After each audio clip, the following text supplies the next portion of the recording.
Hello and welcome to Reimagining Love. I'm Dr. Alexandra Sullivan. Relationships have the power to wound us and the power to heal us. As a clinical psychologist, author, and professor at Northwestern University, I've devoted my life to studying intimate partnerships and family dynamics. On Reimagining Love, I'm here to translate complex clinical topics into tools and takeaways that you can use in your relationships today. If you're ready to develop relational self-awareness and create vibrant and loving relationships with the people who matter most to you, you've come to the right place. I'm so glad that you're here.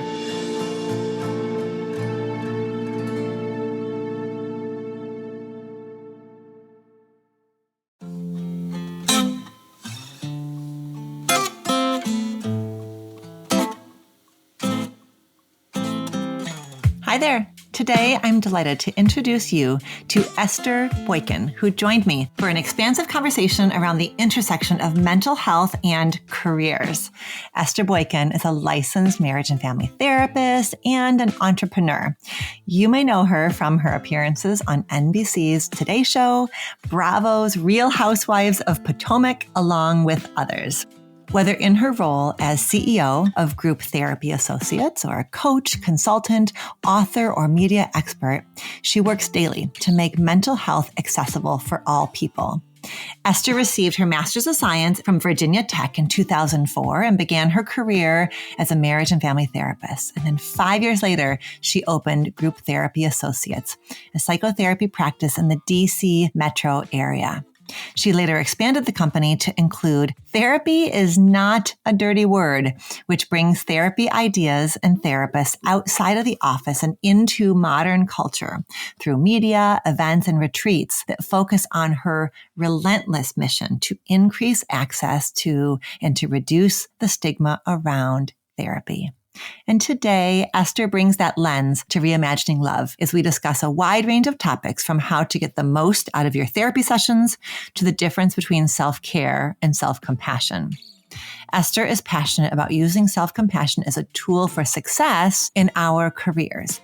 When we approach work with self-compassion, we resist burnout, we more easily identify the systemic issues that are at play in our offices, and we better celebrate our successes. I'm so passionate about the intersection of mental health and career, so you know that I was thrilled to soak up all of Esther's wisdom on this topic. I hope that you enjoy. Hi, Esther. Thank you so much for being here with me today.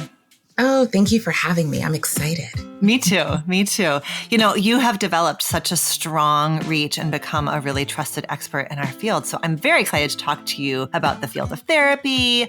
I also want to get into kind of how, especially we as women, balance the desire for ambition and strong careers with our desire to love and be loved. So I've got all kinds of things lined up for you today and a listener question that I'm really excited to dig into with you. But I want to start by asking you the question that I ask all of the guests of our show. Are you ready for the question? I'm ready. Okay. So Esther, can you talk to us a little bit about how you are reimagining love in an important relationship of yours these days? You know what? This is on theme and unintentionally. I think the place that I'm most reimagining love right now is actually in my career.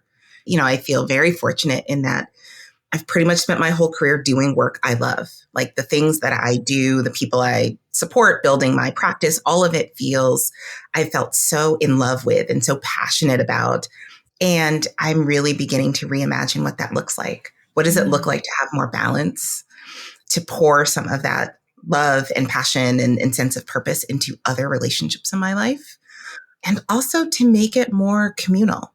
I've gotten so used to being managing, which is probably left over from other relationships in my life where I try to manage love. I think work is the place where I still do that. And so I'm sort of, what does loving what I do look like in a much more collaborative way? Ooh, my goodness. I want to hit stop and just talk one-on-one now. That's so rich for me. Oh my gosh. Okay. So you are speaking right into my heart. So What have you noticed so far? I mean, I think this also, I can imagine a lot of our listeners also like noticing this, the way in which that management element that maybe comes from family of origin patterns, as you're saying, perhaps some like prior relationship experience patterns. Like, what do you notice in yourself as you challenge yourself to shift out of management mode into communal mode? Like, what are the side effects that you're noticing so far? Risks and benefits of this idea. Oh, yeah. What I'm really practicing is a lot of noticing how much resistance there is, and what that sort of brings up for me, and feeling a little bit fearful, like, and not, I think that's something that I certainly see it with clients as well. It's like, we don't realize that so much of our desire to manage things, at least for me in my work, it feels like giving to others. So it feels like it's so generous, but there is this undercurrent of like, oh, that also makes me feel safe, to feel like I get to control it. And so I think it's been fascinating, challenging to sort of have to sit with some of that. What does it look like to let other people step in? What does it look like to not have the answers? It's funny, I was talking to my doctor of all people. Well, because he also runs a practice. Yeah. Yeah, it's like, here's what you need to do, but also let's just talk about work and managing. And he recommended a book, and I will confess I haven't read it yet, but the title just sits with me of like, who, not how, and how much time is spent figuring out how to do something. How can I be loving? How do I grow this? How do I take care of this? Instead of really stepping back for a minute and saying like, who's on that path with me? Who supports me? Who collaborates with me? Who do I want to be connected to? What does it look like to sort of call in that kind of, that a more communal, collective kind of love, not just thinking about it being very individual. And the who, I imagine when, in terms of your work and your practice, that when you shift a focus to who, then you're connecting sort of heart to heart or right brain to right brain. And that's how you remind yourself, actually, this is safe because I know this person, I feel this person, therefore I can release some control and still maybe feel uncomfortable, but not unsafe. Exactly. And I think it's also, what I've noticed is it deepens these relationships with other people, and also frees, I think, some people in my life to also say things, offer things, show up, as bring more of themselves to it, because as you said, right, we're connecting much more heart to heart.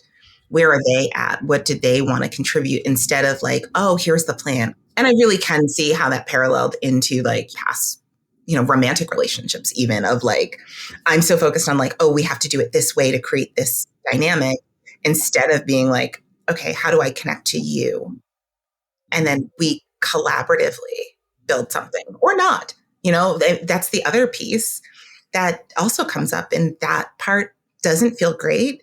But I think it's important for us to, when I leading from that place of like, how do I connect with others, to also discover the ways in which sometimes what you want to be aligned is not. And that's an important revelation too.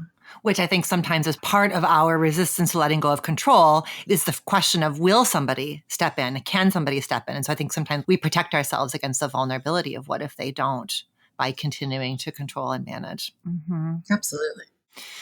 Okay. So you mentioned that this is something that comes up in your work as somebody who, one of the things that you do is you run a group practice and you are a clinician. Part of your practice is this idea of therapy is not a dirty word, which is programming that you've designed to bring therapy ideas and therapists out of their offices and into modern culture. So I'd be curious for you to talk a little bit about what you are noticing in our culture and in your therapy sessions, perhaps, that was highlighting for you the need to make therapy not a dirty word. I think when I first started, therapy is not a dirty word, which interestingly enough really just started as like a hashtag. Erica, who she's also a therapist, but she was also doing marketing for the practice years ago. And she kind of came up with this tagline. I was like, oh, it's so fun. And it evolved into actually doing happy hours with therapists and dinners and workshops, in part because what I kept noticing, and I think in particular for people who come from cultures and identities where therapy is not talked about a lot, is not necessarily always been a part of kind of the paradigm of wellness, let's say it that way, is that confidentiality often gets conflated with secrecy, right? Like it's scary to do something when you have no idea what to expect. And I think in our effort, because it is important, confidentiality is sacred to this work, but then sometimes that feels like secrecy. And secrecy, as I think we know as clinicians, doesn't always invite a lot of sense of safety and a desire to be vulnerable and to try something new.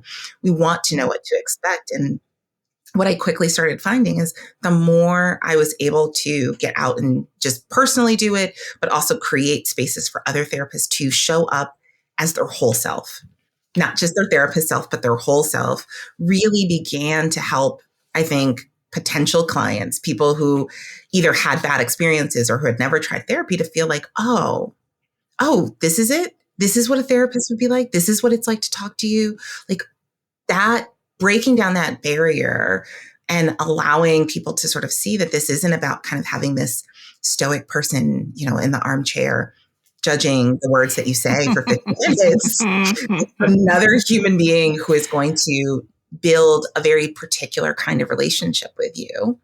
I think that just opens the door and it changes the way that I think a lot of people imagine therapy to be, and also allows them to gauge, is what they're currently doing, with other therapists or in other spaces. Does that work for them? That there's options. That's great. Oh, it's so important. It's so important. I'm so struck by this idea you're bringing up about the conflation of confidentiality and secrecy, and that part of somebody's resistance to therapy might just be that idea of it's really frightening and may feel quite unsafe in one system to imagine entering a secret relationship if there has been a history there of painful, destructive secret relationships. And so that idea of it's just you and I might be a part of somebody's resistance and hesitation. I think that's such a powerful point that you're making. As clinicians, we spend so much time wanting to create safety that I think it's easy sometimes to miss sort of these little nuances, these little ways that, like, in our mind, we know what to expect. We know what it's like in the room. But if you've never done that there's sort of these stories and ideas and, however people imagine it. And I think it's actually much easier than we think to get out there.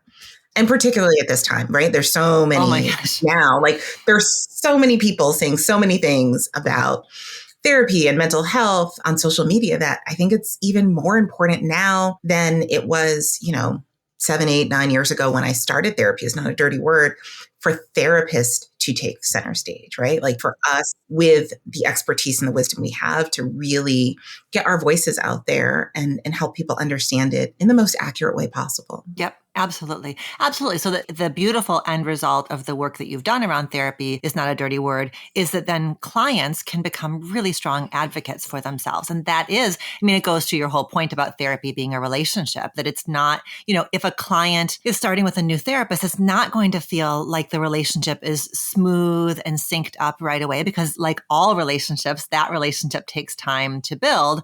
And like all relationships, building a trusting relationship with your therapist rests in part on you as a client being willing to give feedback to your therapist and just kind of raise observations or ask questions. I think that's a very important, I think a beautiful effect of Therapy Is Not a Dirty Word is, as you do your part to humanize us therapists, I think then it makes it's not ever going to be an equal relationship. There's a power dynamic and an authority dynamic built in that we can't get around and we ought not get around.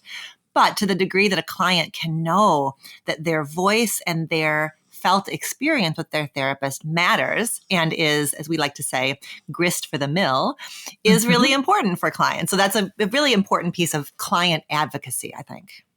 Yeah. And, I love that you're bringing up that piece around client advocacy, because it's something that I do talk about quite a bit, particularly for people like starting out. I'm like, your sense of autonomy in the room is, as you said, grist for the mill. It is helpful in building the relationship. It is helpful from a clinical standpoint as well. Like, I love when a client comes in and asks me questions and I read this thing and I'm thinking about this. And last week you made this suggestion and it didn't really resonate with me. And I don't really think that that's what it is. That is like the beauty. That's the meat of this work, is us being able to have those conversations. And so the sooner a client can feel empowered in the room to truly be honest and authentic and challenge their therapist a little bit, I think it just makes the work that much richer and much more likely to be really successful, however a client defines that success. Yes.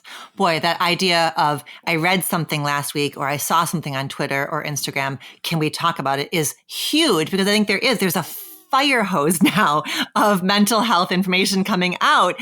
And I think clients we all have to be really discerning consumers of what's out there. And so taking something to your therapist before you have internalized it as the capital T truth is a really smart idea. So that feedback for your therapist or question for your therapist might be, right, as you're saying, something that you felt in a session with your therapist, but it also might be, I saw this thing and how do you think this fits with my life and the work that we're doing? I think it's a great use of the space.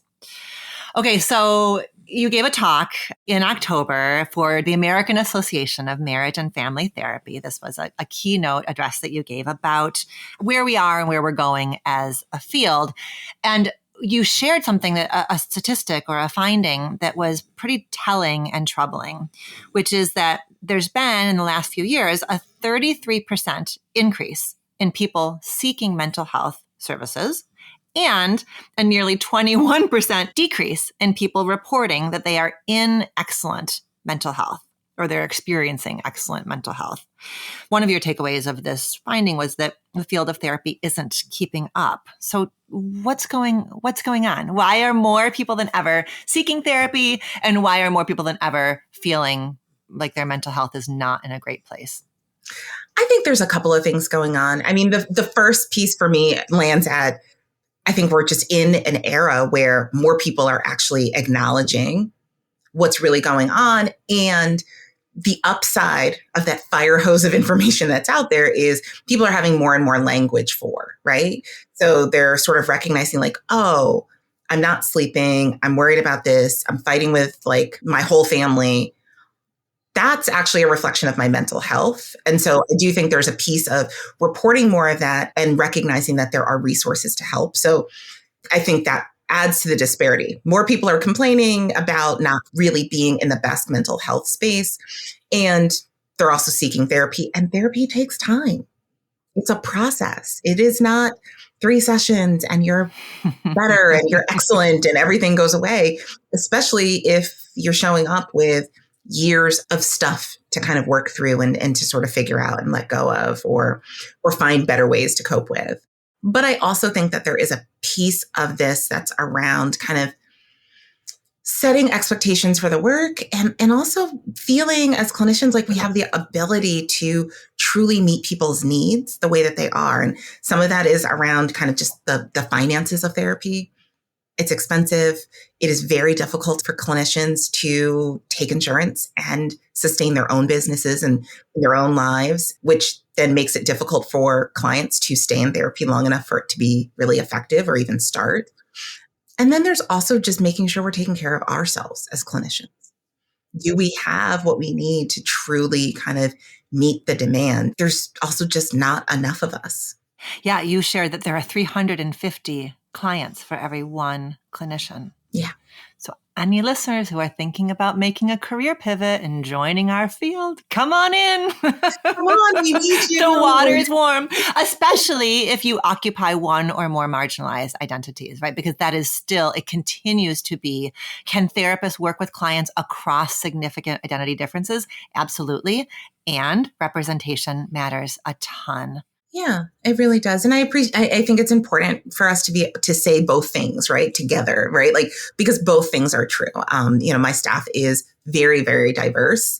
So we get a lot of, potential clients from various identities that, are underrepresented in the field.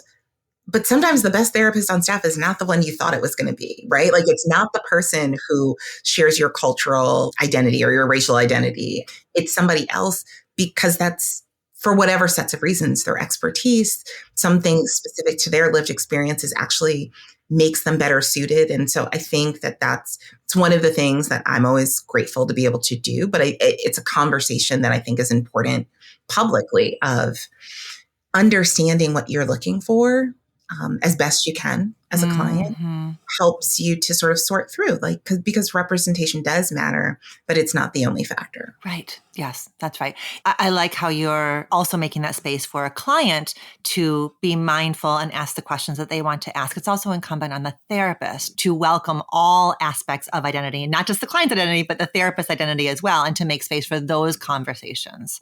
And it really is, I think, and tell me if you disagree, I think it's primarily the therapist's responsibility, especially if the therapist is occupying more privileged identities, to initiate and make the space, like make the therapy room feel safe to talk about a difference, especially if the difference is the therapist is holding privilege in a particular domain and the client is holding a more racialized or marginalized identity.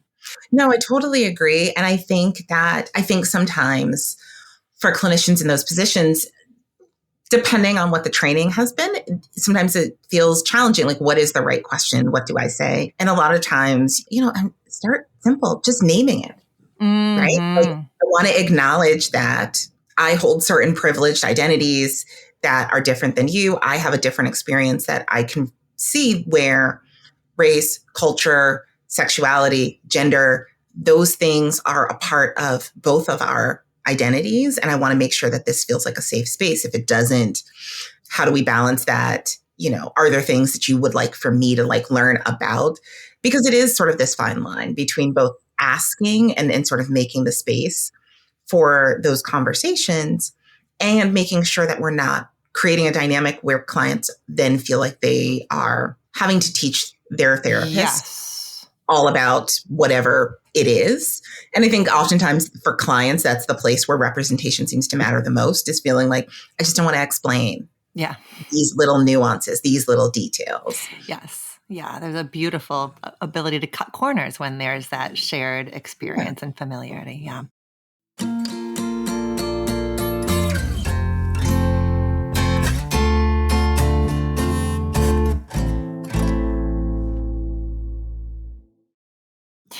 So let's talk a little bit about, I think this kind of bridges us from talking about therapy to talking about careers, which is the topic of self-care versus self-compassion. Yes. So in that talk, you talked about how 52% of us therapists are experiencing burnout. So that within our field, there's a lot of us struggling with burnout, and in other fields as well, right? Like occupational burnout is really real in so many professions, when I think especially when there are so many systemic factors converging on that field and limits then to what any individual person feels like they can do. So self-care is a hot topic in our culture right now, but you talk about the limits of self-care. So what are the limits of self-care?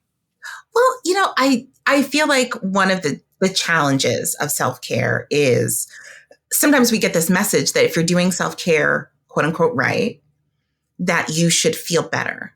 And as you mentioned, there are so many systemic factors that are not going anywhere, that there's no amount of kale and walks and that are going to make these systemic issues suddenly disappear or not feel oppressive and overwhelming and, sometimes make us feel despondent or angry. Those things are going to continue. And so we need more than just a thing to do. We need a different way of being in a world where there are things that are going to weigh on us that we can't immediately change, that we may not ever change in our lifetime. And how do you sustain yourself? More than survive it, how do you thrive under that kind of condition? And so I think self-care is incredibly important, but it doesn't get at sort of this other, in some ways, slightly more existential kind of pain that most of us are carrying around in our lives. Do you worry that if somebody is not able to make that connection from the my pain to the collective pain, that the result is shame? Like if I believe that, but I'm doing the kale and I'm doing the walks and I still feel angry, I still feel somewhat dissociated at times when I'm doom scrolling or whatever, is the fear that shame will creep in, that it's sort of someone's personalizing what's wrong with me? Yes.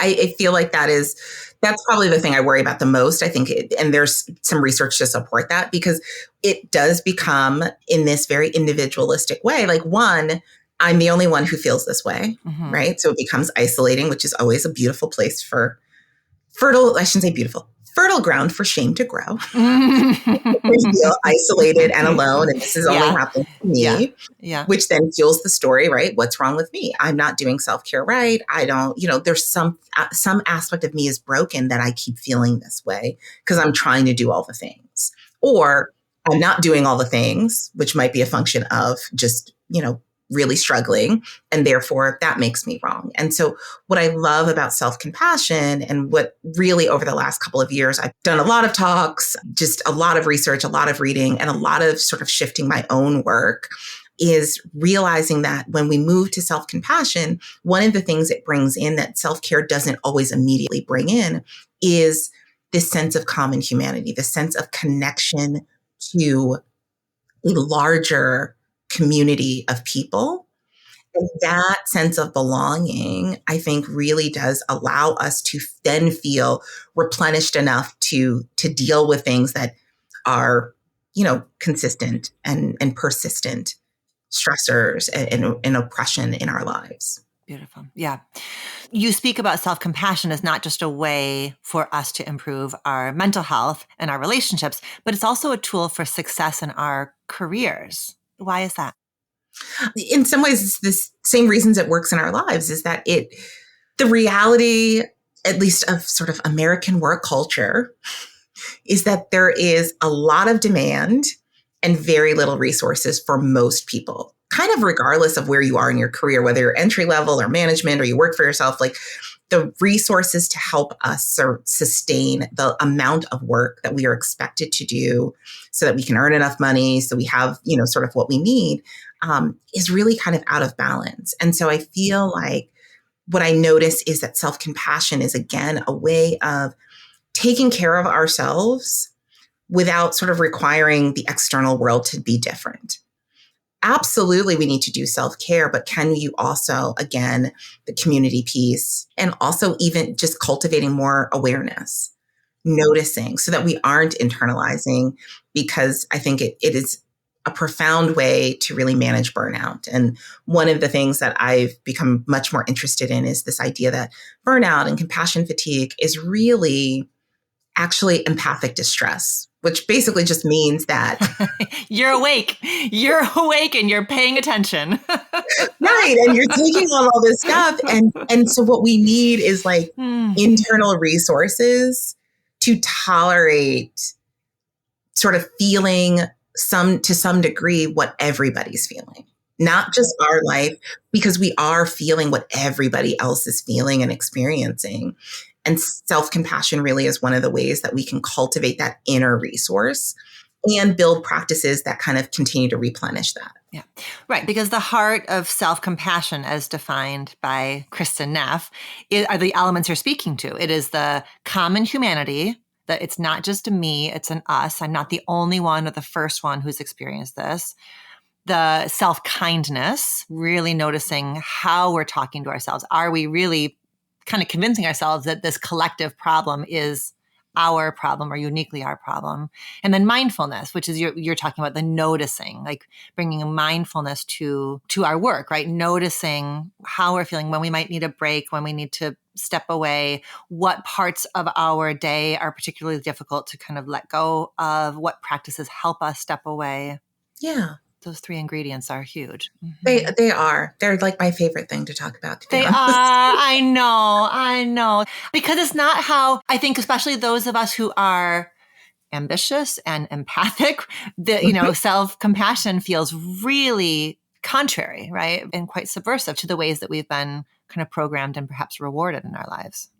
Yeah, absolutely. Because I think, and I sort of point out for people, like when we start really talking about self-compassion, even you just, you outlined like the 3 core principles, it's not a lot of doing, right? Nope. It's not like a lot of like checklists. And I think that that's one of the places. And again, like, it's not that self-care is not important, but I think it's one of the ways in which self-care becomes another thing. Yeah, right. It's on the list, right? Did I drink my morning smoothie? Did I go for my run? Did I do this? Did I, they're checks, they're accomplishments. Yeah. And if we miss it, instead of leaning into curiosity, like, I've noticed that I'm no longer making it on my daily walks. What's going on with me?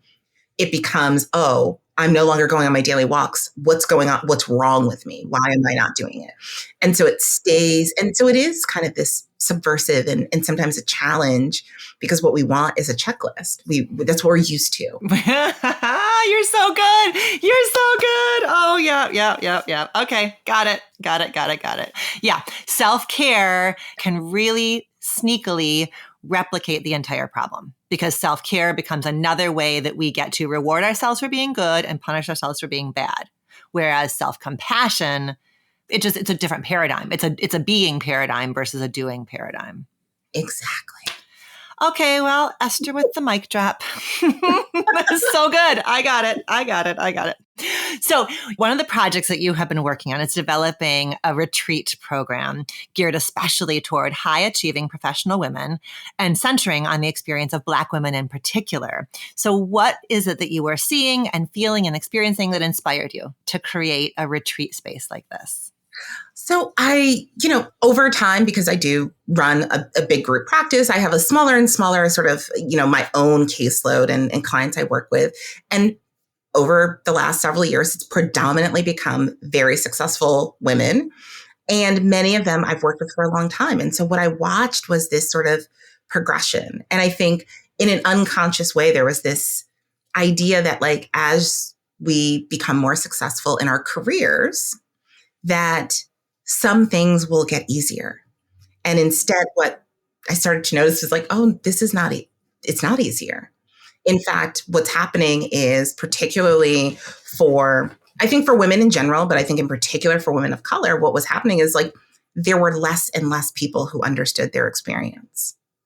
And these are successful, ambitious women who have the checklist. So they're doing the self-care. They're doing the thing. They're coming to their therapy sessions. They have their executive coach. And then there's this feeling, this loneliness, this longing to rest, to feel, honestly, to feel held, right? Like to feel like there is a place in the world, in their lives, where you show up and you get to be your whole self and you get to practice being.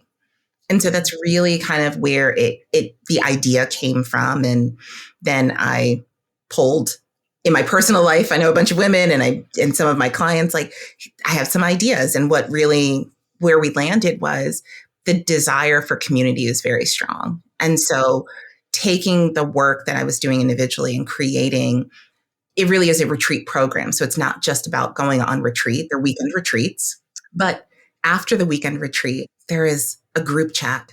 The first retreat was in July.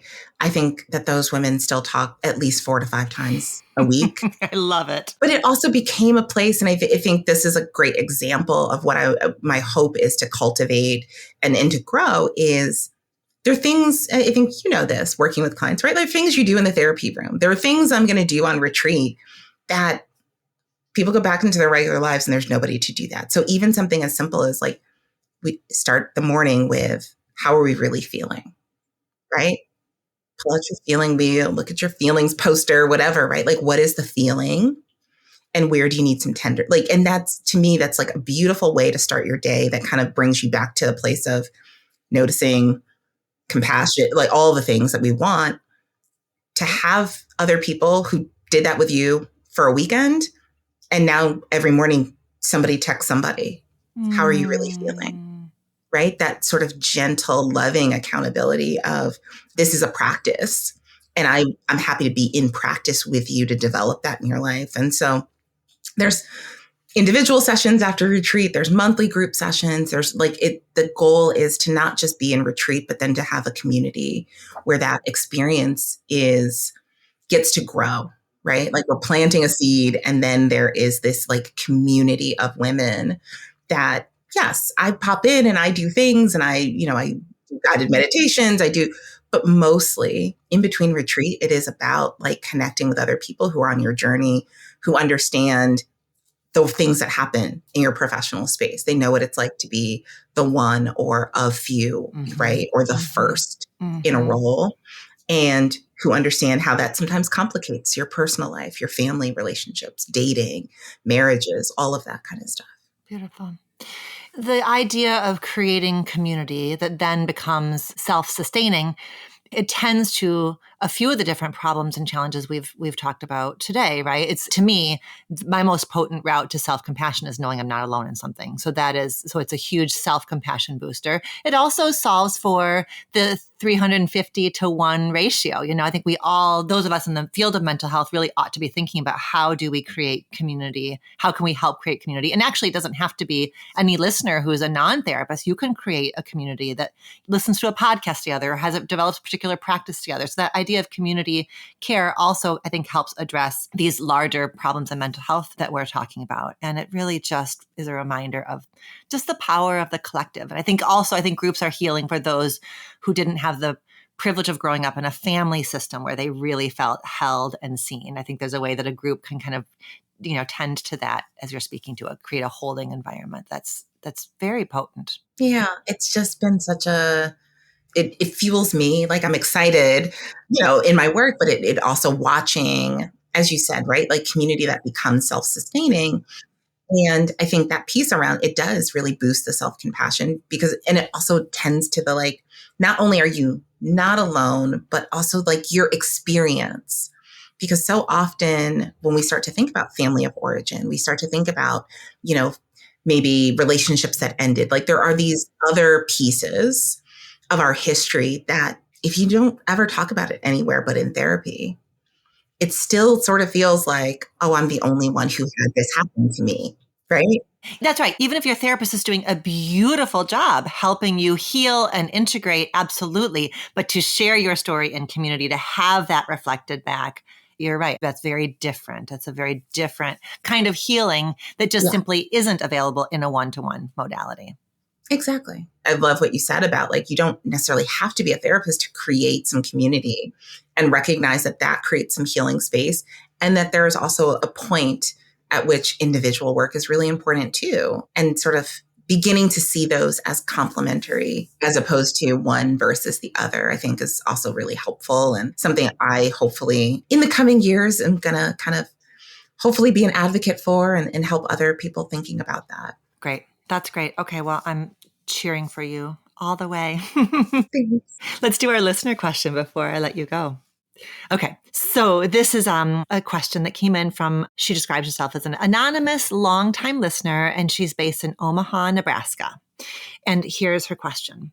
How to balance career goals and relationship goals. My partner and I have been together for 1.5 years, and I feel ready to take steps forward in our relationship, like spending more time together during the weeks and talking about moving in together.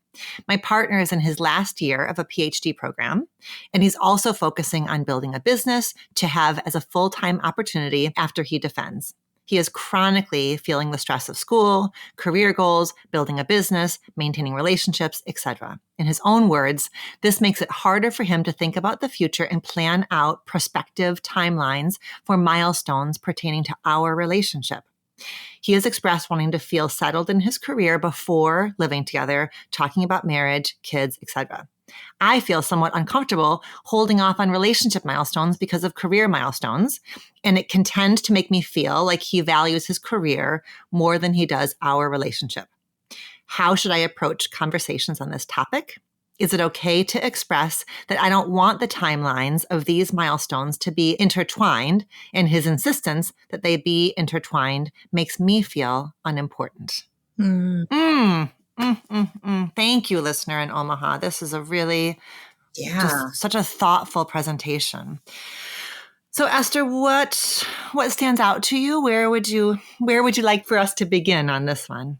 There's so many places to start. I mean, I think one of the things that stands out, especially whenever I hear people starting to talk about, like, what's our future, right? Marriage and living together and all of those things, is how aligned are your values around kind of the life you want to build? It sounds like this is a person, not just that, like, oh, I want to finish my PhD, right? Like, this year is stressful, but that his work sounds important to him. That there's a potential that for him, that it's not just an immediate, that work is a priority, but that work is a priority. That his, whatever he's working on, that's always going to be part of the tapestry of what his life looks like. And how well does that merge with the listeners values? Where does work fit in? Where does sort of those more occupational sense of purpose, how well do those things kind of fit? And have they had those conversations? I don't necessarily think that they can't be very aligned. I'm curious if that's a conversation that they've even had. Like, before we get to where we want to go, like, where are we now? I think that's a really good point. And I love that idea. Like, it's like I'm imagining the two of them shoulder to shoulder, like I always like to imagine people putting in front of them this question of, right, how do we blend the different elements of a life together, and how similar versus different are we? Yeah. I think it's so tricky around, I think ambition ends up being this double-edged sword where it is, I have every confidence that his pursuit of his doctorate, his desire to build this business is truly driven, at least in part, by the unique expression of who he is as a person, right? He's lit up, he's passionate, that's of course a place where that can get played out. I just also would be curious about the kind of other edge of the sword of what are perhaps the family of origin issues or the self-esteem issues that he's really attempting to heal through this, right? Ambition is it's really, I think it's something we need to be mindful of when is the drive an expression of enthusiasm and love, and when is the drive a defense against a fear of whatever, inadequacy, deficit, et cetera, et cetera. So that's another kind of conversation, is just understanding, like, what is his desire about? What is his drive about? Yeah, I love that. I think that's such a good question. I think they can both ask themselves that question, right? Like, what does it mean to me? Like, what does marriage and kids, and what does that also mean, right? Like, underneath that, what is the longing? Because as you said, right, like, there's nothing wrong with being ambitious. I love that. And also it can be this other thing, right? This other, an avenue to take care of something, or to fill something, or to avoid something. And so I think that level of curiosity is so helpful, and I think sometimes also, can we be in a place to have conversation where we imagine, where we daydream about the future, right? So it's a little less about like the plan. Maybe they're far apart on timeline, but do we both want the same things? And how do you imagine that, like, career would meld into this other, the rest of our life together? How does he imagine that? How does she imagine that? I think sometimes when we're in relationships, all of these little things have such deep meaning that we're not always consciously aware of, that it's hard to take the step back to really kind of just be a little more curious and be a little more exploratory of, like, what would you like it to look like in 5 years? Like, how do you want it to feel? Yeah, I love it. This idea, I end up calling it a pace discrepancy, because I think even just that language around calling it a pace discrepancy moves us from the problem is you're too career focused, the problem is you're too marriage focused. Like, anytime we can move from that like linear binary to a systemic framing, I love that. So I call it a pace discrepancy. And what you're saying, I think, is really essential, is what is she wanting in this conversation? And it may very well be that she's really wanting the checklist and the timeline to bind her anxiety, to help ensure that she's not on this kind of road to nowhere. But I would want her to keep open the possibility that what she's wanting in this conversation is just what you're describing: imagination, play, creativity, possibility, because what she ends up experiencing is a feeling of, I'm not important. But if he would engage with her in a conversation where they're visioning, and they're kind of playing with the possibilities, it may do two things at once. One may help her feel important, because now he's at least engaging in conversation about it in a way that feels heartfelt and connecting. And two, it may help him start to feel like he can start to walk around a little in that idea of, like, okay, all right, I wasn't seeing it, but I think I see what you mean. And that's interesting. I hadn't looked at it that way. So can they have a conversation where it's not, the focus is less on how far apart are we, or why are you like this, or why are you like that, versus just a conversation about what do we, as you're saying, what do we imagine a day, a week, a month looks like 5 years from now?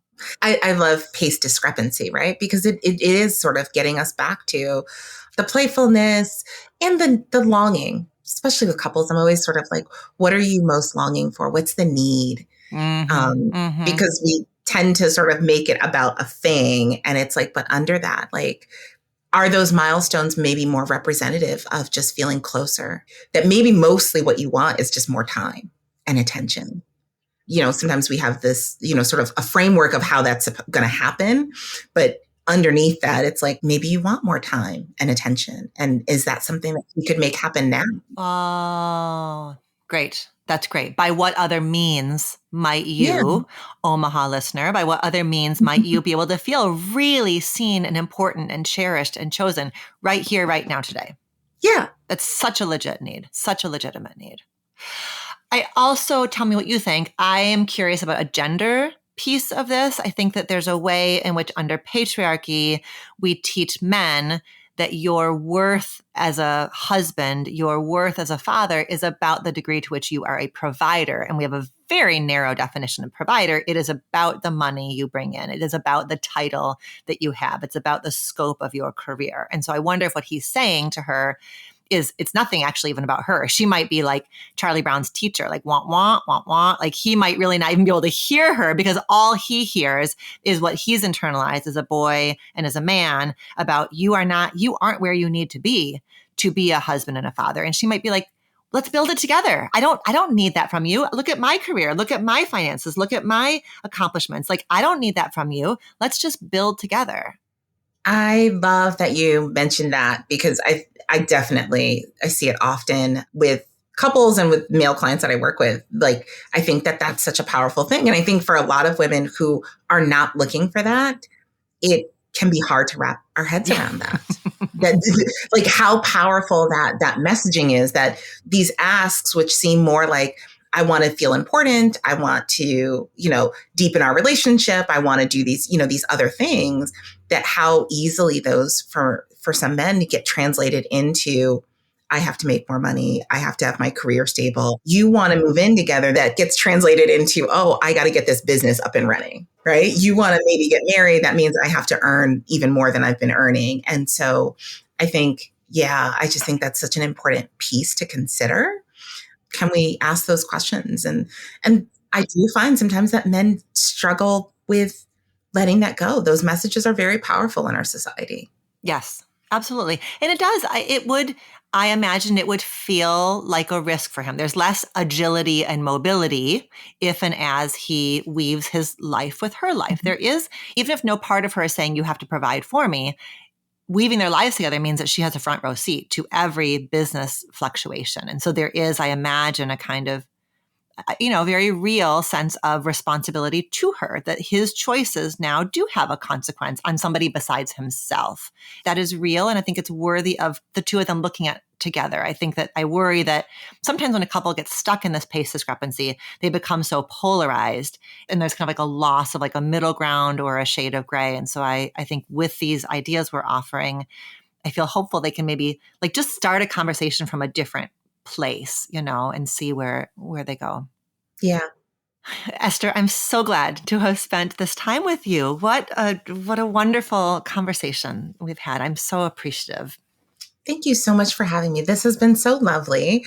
I feel like I'm going to go home and reimagine love a little bit more. Okay. Will you please tell us, for people who are just getting to know you today, where can they go to learn more about you and your work? So probably the easiest place to go is estherboykin.com. From there, you can, if you're in the DC metro area and you're interested in our therapy practice, you'll find links for that. All of our therapy is not a dirty word events and online courses are also linked from there. And then if you do have an interest in the Compassion Collective retreat program or any of the other kinds of work that I do individually or with groups, you'll find everything there. And I would say if you're into social media, Instagram and LinkedIn are probably the places you'll find me the most active. Great. Wonderful. Thank you. I forgot to thank our listener in Omaha, Nebraska. Thank you, listener. I'm so glad that you sent that question in. And Esther, we're going to put all of your links in our show notes. And I'm really excited for more people to come and learn from you and be near you. I think you are a really wonderful, special light in this field. So thank you for what you're doing and keep up the good work. And thank you so much.